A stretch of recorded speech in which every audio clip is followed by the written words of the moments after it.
Let's talk about who's going to win the whole thing. Frank, let's start with you, shall we? Of course, Inter and Juve, both level on points at the moment at the top of the table.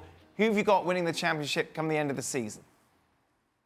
Well, I don't want to forget about Lazio and Roma, because the last 5 games of Lazio, they won the 5 games and they came back. They are only 6 points just behind Inter and Juve. But I still think that Juventus will be the favorite and will win the Serie A again because of the experience. It's a tougher competition this year, and it's nice because we've seen too many times Juventus. But I think Juventus still have the advantage, in my point of view.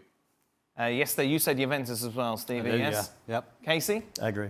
I think, just for what Frank said, I think they just have that little bit more experience. Inter making it interesting. Conte's doing an excellent job, but I still may be a year behind. Meanwhile, all eyes will be on AC Milan this weekend as Zlatan Ibrahimovic is back, of course. This is what he had to say.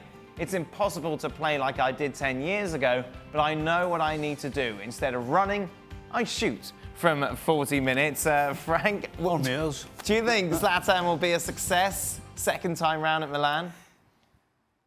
Well, I want to wish him the best because he's somebody that I really appreciate. I'm very fond of his comments, his quotes, and the fact that he puts every time a big pressure on himself, saying that he's capable of the impossible. So I love that kind of character. And no, he's not going to be.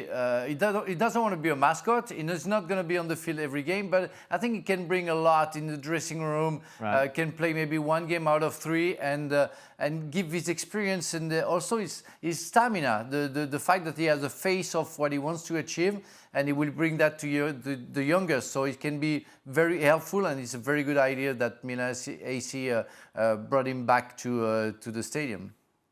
Casey, success or not? I think limited success. What is limited success? Well, I think he'll score the odd goal. I think he'll. We said 8 was the line in the second half of the season. 21 games he's got. I think he'll be very happy to score 8. Right. But I still believe that if you bring him on, late in a match with a tired defender and you got to play a little bit more direct, there's a physicality that Ibrahimovic has that very few strikers in the world can possess. So you're going to know you're in for a match. Stevie, I know you've talked about this a lot. I want to focus on the flip side of Zlatan going to Serie A, is that MLS, of course, have lost him. LA Galaxy have lost him, and they haven't exactly replaced him. I know it's impossible pretty much to replace him with Zlatan as you got Messi and Ronaldo around the corner. Sure.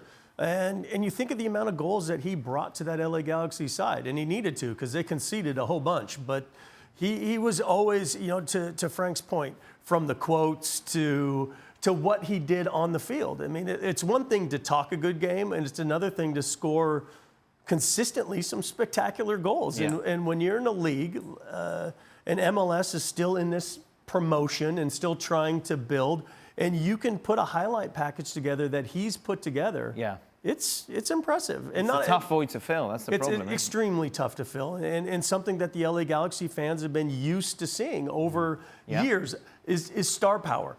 That the front office will spend the money to bring a big star in, and Ibrahimovic filled that void. And now who are they going to find to be able to come in to replace him?